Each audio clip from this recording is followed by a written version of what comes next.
Hello, and thank you for joining us for our Attainable 101 presentation. Attainable is the ABLE Savings Plan for Massachusetts. My name is Adam Hartwell, and I am the Director of Attainable Outreach for MEFA. MEFA is a state authority that was created by the Commonwealth of Massachusetts in 1982, helping families plan, save, and pay for college and reach financial goals. What is the ABLE Act? The Stephen Beck Jr. Achieving a Better Life Experience, or ABLE Act, amended the federal tax code in 2014 to add Section 529A. This legislation established what are called ABLE accounts, tax-exempt investment accounts for eligible individuals with disabilities to be used for qualified disability expenses while keeping eligibility for federal public benefits. Additional provisions and expansions have been made to the Act continually since its adoption. There are 49 active ABLE programs in the United States of America. In Massachusetts, the ABLE program is called the Attainable Savings Plan. Attainable was launched in 2017. MEFA is the state sponsor, and Fidelity Investments is the program manager. What that means is that MEFA is here to answer questions about how to utilize the account, and Fidelity is the people who hold the bank accounts and will be able to advise on how the account can be utilized and accessed. Now, who is eligible for an attainable account? Individuals are eligible for an attainable account if the onset of disability occurred before the individual turned 26 years old. Due to the Able Age Adjustment Act, that is going up to age 46 at the start of 2026 on January 1st. That is regardless of current age. So it's the age of onset, not current age and not age of diagnosis. The person should be eligible to receive SSI or SSDI, whether or not they're actually utilizing that.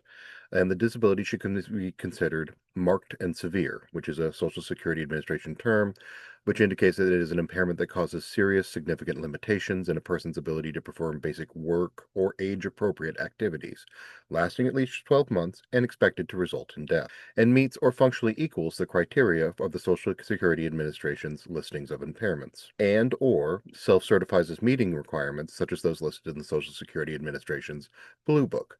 General categories we can see at the right on the right-hand side of the screen today, or within the Social Security Administration's compassionate allowances. Compassionate allowances are conditions that primarily include certain cancers, adult brain disorders, and a number of rare disorders that affect children.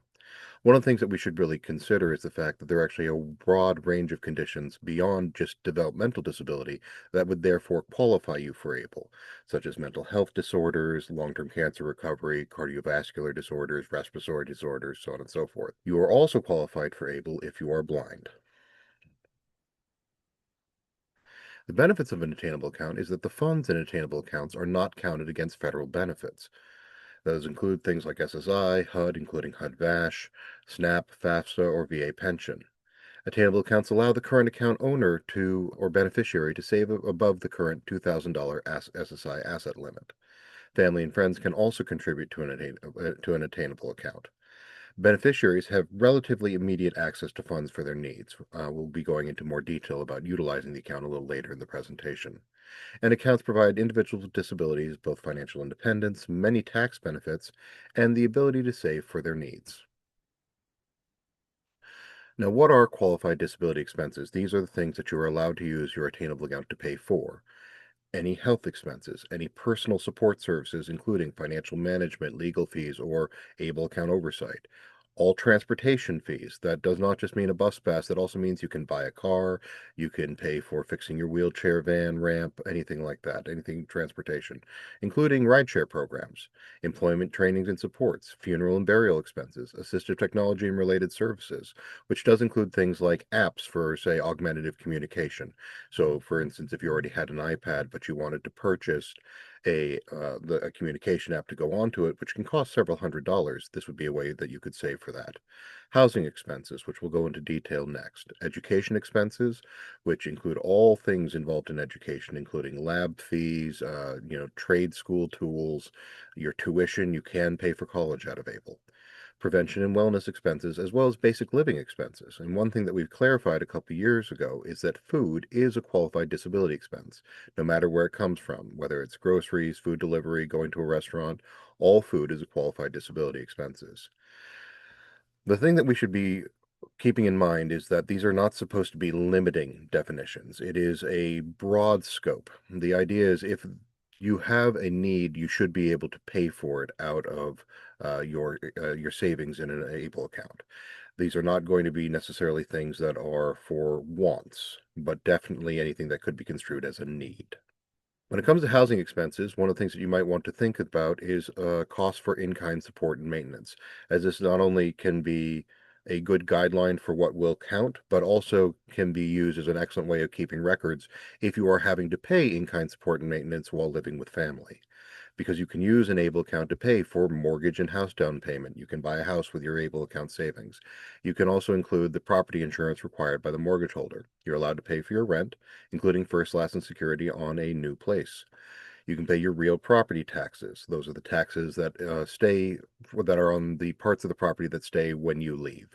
Things like the land or the buildings, as opposed to personal property that comes with you. Heat, gas, electricity, water, internet, sewer, garbage, all of your bills can be paid for out of savings in an ABLE account. Now, who's allowed to open an account? Attainable accounts can be opened by a person who is referred to as the person with signature authority. Whoever is the PSA is the person who has the ability to access, to make withdrawals from, to use the account. And that is often, but not always, separate from the individual with the disability who is always considered the owner of the account and is the beneficiary of the account. So the people who can be a PSA include the individual with the disability themselves. You can absolutely have the account in your own name.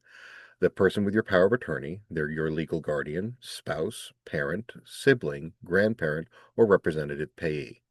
This is a hierarchy. So people who open an account must certify that there's not anyone above them in the hierarchy willing to and able to establish the account.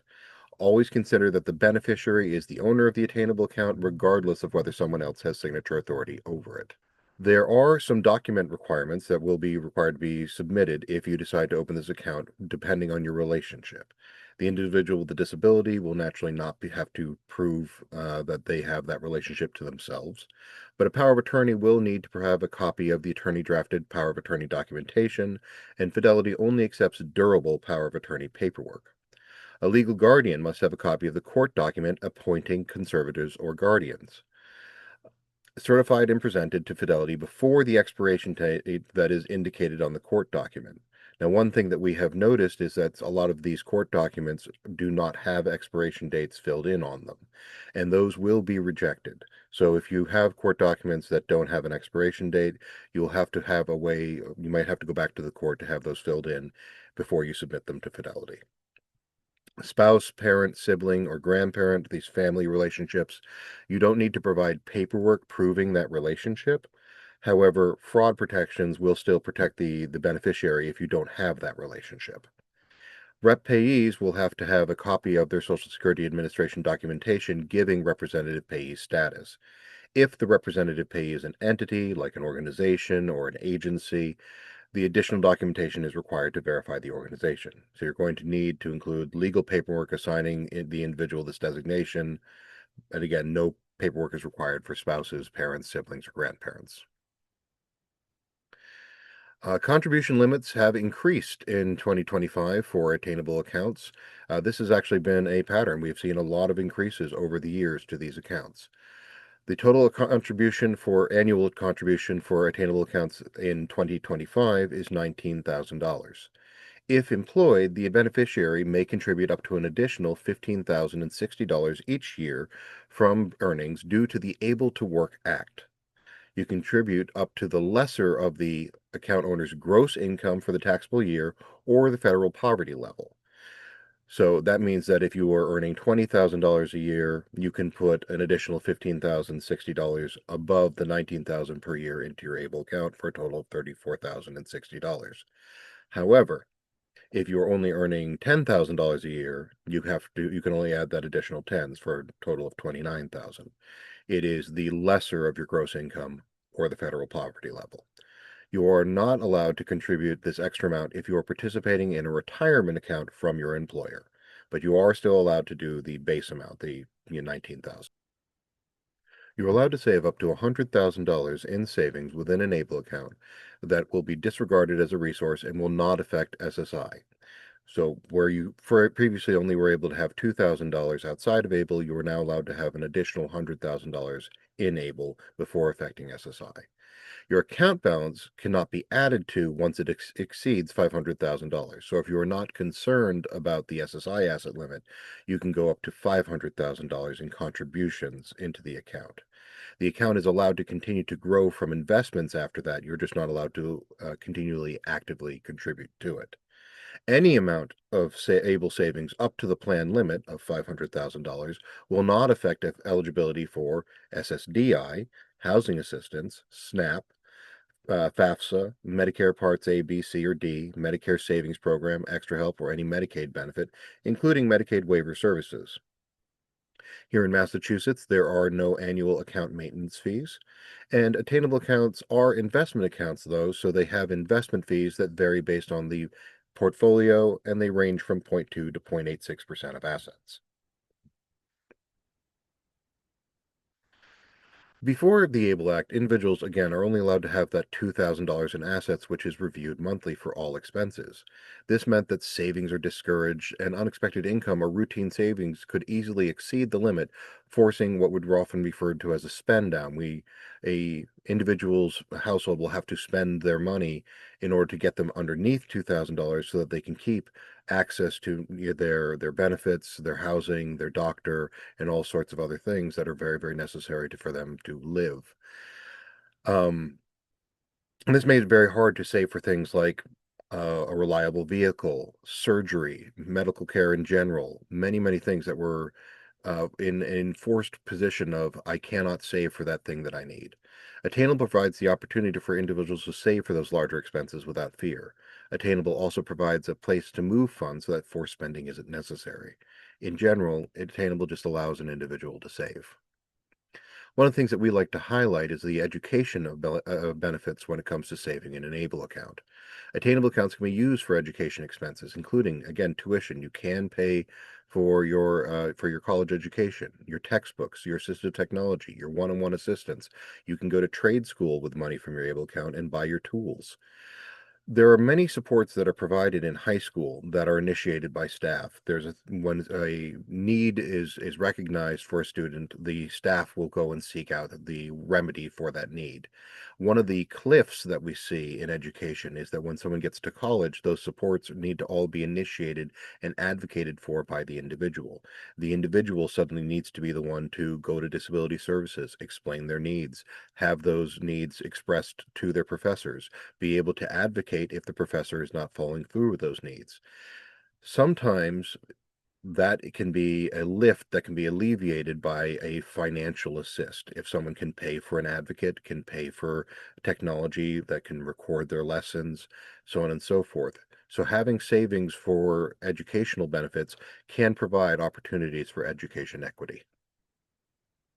There are many other examples of qualified disability expenses that can be very helpful to an individual for quality of life, whether it be employment expenses like job-related training, tools, certifications, uniforms, coachings, moving expenses, startup fees, expenses like health insurance, mental health services, medical, vision, dental, rehabilitation, durable medical equipment, respite care, nutrition, assistive technology like hearing aids, wheelchairs, transfer devices, prosthesis, screen readers, braille keyboards, et cetera, et cetera, et cetera. We have, of course, so much on the screen here.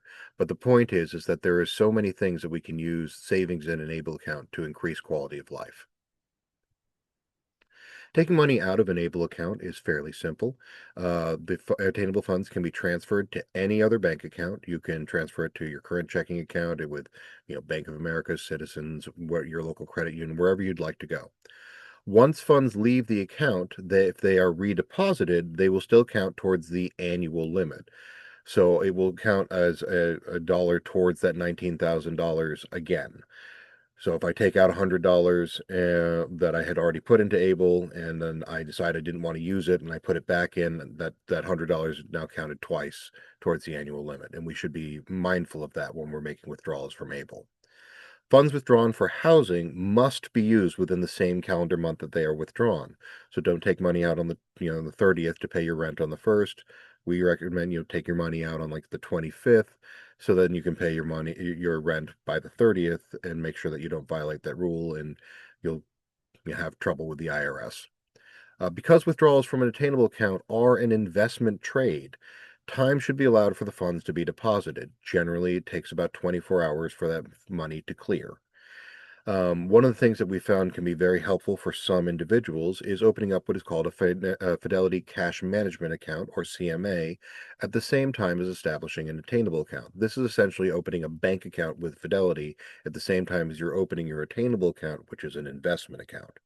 This will allow you to use their app to move money directly between these accounts and can also be very clear as keeping paperwork as far as spending. Users will still need to transfer funds, but doing so is very simple since the funds stay within the same company. Cash management accounts do come with a Visa logo debit card that can be used at retailers or at any ATM without fees. So once you get that debit card, you can also set it up so that that might be the card that's being used to pay for bills, and again, can simplify the process. A question that we've received several times, and so we've included, is whether or not savings in a bond can be rolled directly over into Able. Unfortunately, they cannot. You will need to cash them out and then deposit them into Able afterwards. Opening an account is fairly simple. We generally recommend that people go to mefa.org/attainable in order to take advantage of the wide array of educational opportunities and information about Attainable that we have available there. After which, you would want to go to fidelity.com/able, and where you will be able to open the account. We would suggest reviewing the Fidelity Attainable Savings Account Disclosure document. It is a very detailed document with all of the information from a legal standpoint about how Able operates. One thing that I heartily suggest is that people decide how to allocate funds in the account among the 10 portfolio options, which include a money market portfolio, before clicking the open an account button. Because it is often a point where people go several steps in, discover they have to make a decision about a portfolio and are not prepared to make that decision, and therefore have to start all over. All of the portfolios are listed on the fidelity.com/able website, and you can go into them in detail there without starting the process, so you can make that decision ahead of time. If you're a representative payee, the Social Security Administration requires that you must title the ABLE account to show that the payee has a fiduciary interest in the funds and that the beneficiary owns the funds but has no access to them. The Social Security Administration recommends the account be titled in one of the following ways: beneficiary's name by representative payee's name, representative payee or payee's name, representative payee for beneficiary's name. On fidelity.com/able, there is a picture of a cell phone with two phone numbers next to it that can be very helpful when you're in this process. Those numbers are 844-458-2253, TTY 800-544-0118. This number goes directly to the Attainable trained team at Fidelity. So if you have any questions about your account, if you're having any problems with your account, this would be the phone number to call in order to be able to talk to someone who has full familiarity with the accounts and how they operate. Attainable savings should be invested in these professionally managed portfolios that match the beneficiary's savings goals and risk tolerance. There are 10 possible portfolios offered by Fidelity. You cannot select other stocks for your Able account to go into. It has to be one of these accounts. However, you can split it amongst these accounts. So you can put half of your money at the 20% conservative income portfolio. You could put the rest of it at 85%. You can move it, you can split it up however you'd like. These units of portfolios are municipal fund securities and are subject to market fluctuation and volatility, and gain or loss may occur when units are sold. Beneficiaries are allowed to change those portfolio options twice per calendar year. There's a lot more information again on these on Fidelity's website. Attainable accounts are eligible for direct deposit, including of your SSI or SSDI benefit funds. Direct deposit of a paycheck must stay under the initial $19,000. If someone wants to contribute the additional $15,060 allowed by Able to Work, it must be deposited manually. Direct depositing into an attainable savings account is just like any other account. It requires a routing number and an account number. Be aware that because this is an investment account, sometimes the number of digits in the account number doesn't line up with the boxes that you might be given by your employer. However, I assure you it will work. You just might need to have a conversation with your HR department. A direct deposit of your work income can be split between an attainable account and other bank accounts. So you could put half of your work income into an attainable account and half of it into a checking account, or however you'd like to divide it up. SSI and SSDI are only allowed to be deposited into what is referred to as a designated account. So an individual may pre-authorize a financial institution to transfer funds into other bank accounts, including an Attainable account. But if you don't want all of your money to go into Able, then you're going to need to put all of it into a checking account or a savings account, and then select the amount that you'd like to put into Attainable yourself. We do have the ability to accept automatic contributions into Able accounts. One of the ways that we have it set up is for $15 a month or $45 per quarter. However, you do not have to do that, and then you do not need to put any money into an Able account when you are first opening it. It can be opened with $0, it can be opened with $1, it can be opened with $1,000. It is really up to the individual who's opening the account. As for record keeping, SSI payees are, of course, responsible for keeping records on how they spend or conserve benefits. Be sure to keep accurate records of the contributions and subsequent use of the funds provided by your benefits. So, if the payee mixes Social Security benefits with other funds that belong to the beneficiary, the payee must maintain a record keeping system to differentiate those Social Security benefits from other funds. In other words, if you have an ABLE account and you put $100 that you got from your grandmother and you put $100 that you got from Social Security into the account, there is no possible way for anyone to know where those monies came from initially. And so a record needs to be kept that $100 of that is from the Social Security Administration, as SSI has their own spending rules, and that money must be spent according to those rules. Payees should keep these records for at least 2 years, according to the Social Security Administration. However, we have seen requests for 3 years of records from both DDS and DMH, and therefore that is what we recommend. There are some taxes and fees for non-qualified expenses. This is when you make a withdrawal for the purpose of spending able funds on something that did not meet any of those categories that we talked about earlier for qualified disability expenses. So if a withdrawal is made for a non-qualified disability expense, and particularly if you're spending the money that came from the growth on the investments, the account order might be subject to both regular income taxes and a 10% penalty on the earnings from that investment. There are two circumstances in which a non-qualified distribution is not subject to that 10% federal penalty tax, and that would be distributions made on or after the death of the beneficiary to the estate or heir or legatee of the beneficiary, or distributions constituting the return of excess contributions to the contributor on or before the due date, including any extensions of the beneficiary's federal tax return for the taxable year in which the excess contribution was made. There are, on the other hand, many tax benefits to ABLE. Due to the ABLE Financial Planning Act, provided the beneficiary is the same on both accounts or one beneficiary is a family member of the other, it is allowable to transfer funds from a 529 college savings plan into an ABLE account without incurring any taxes or penalties. Initially, this was due to expire at the end of 2025, however, it is now a permanent addition. ABLE account owners who meet certain criteria can receive a saver's credit on their federal taxes for contributions into an ABLE account. Individuals are eligible if they are age 18 or older, not a full-time student, and not claimed as a dependent on another person's tax return. The credit received is currently 10%, 20%, or 50% of contributions up to the first $2,000 based on the individual's adjusted gross income. This number will be increasing to $2,100 in 2027. Finally, as long as withdrawals are spent on qualified disability expenses, attainable account growth is federal income tax free. This would be our screen for after the owner or beneficiary of the account has passed. The beneficiary or PSA can assign a successor beneficiary in the event of their death who will receive the account balance in their attainable account after all account actions have been completed. The beneficiary or person with signature authority can assign someone to receive the funds as part of their estate in the event of their death who will receive the account balance after all account actions have been completed. The funds will need to be removed from the ABLE account in this instance before being received, as that person would not be qualified to have an ABLE account. After the death of the beneficiary, the account will be restricted for 12 months. During this time, the account is subject to Medicaid recapture from any state wherein the beneficiary has lived, and this is for post-premium dollars. This is for money that is spent on direct expenses from Medicaid. It should be noted, though, that Medicaid recapture takes place after all actions on the account have been completed, and any outstanding qualified disability expenses can be paid out of the account before this takes place, which means that any hospital bills can be paid for out of the ABLE account, that last month of rent can be paid for out of the ABLE account. The funeral and burial expenses can all be paid for out of the ABLE account before any of this happens. Um, we'd like you to consider the gift of college because MEFA has teamed up with giftofcollege.com to provide a great option for birthdays, holidays, and graduations.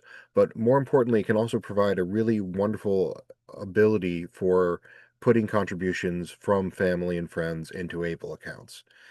These cards are available in denominations from $25 up to $200 at CVS, Cumberland Farms, Stop and Shop, stores across Massachusetts, as well as on MEFA.org and at giftofcollege.com. You can give the card to any student, expected young parent, or an ABLE account, and those card funds can be put towards college savings, student loan debt, or ABLE account.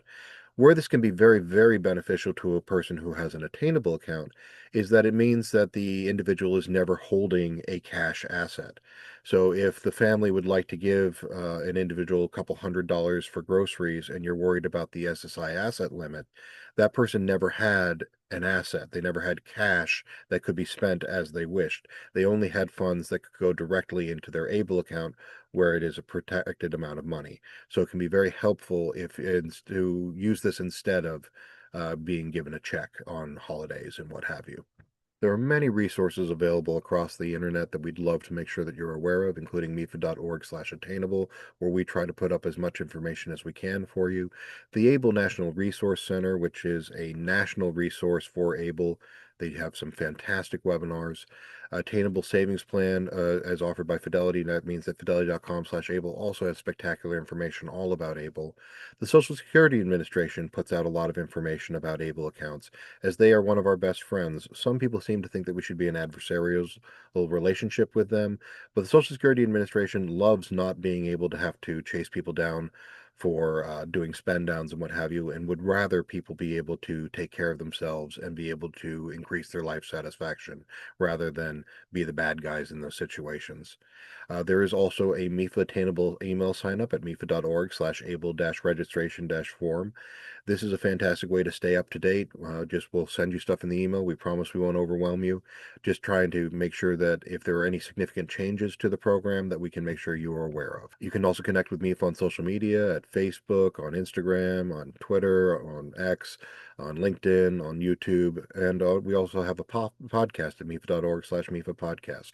If you have any questions about the account, please reach out to us at 800-449-MEFA, that's 6332, or email at attainable@mefa.org, and we will do our best to answer your questions and get back to you as soon as we can. Thank you so much for your time, and I hope you have a spectacular day.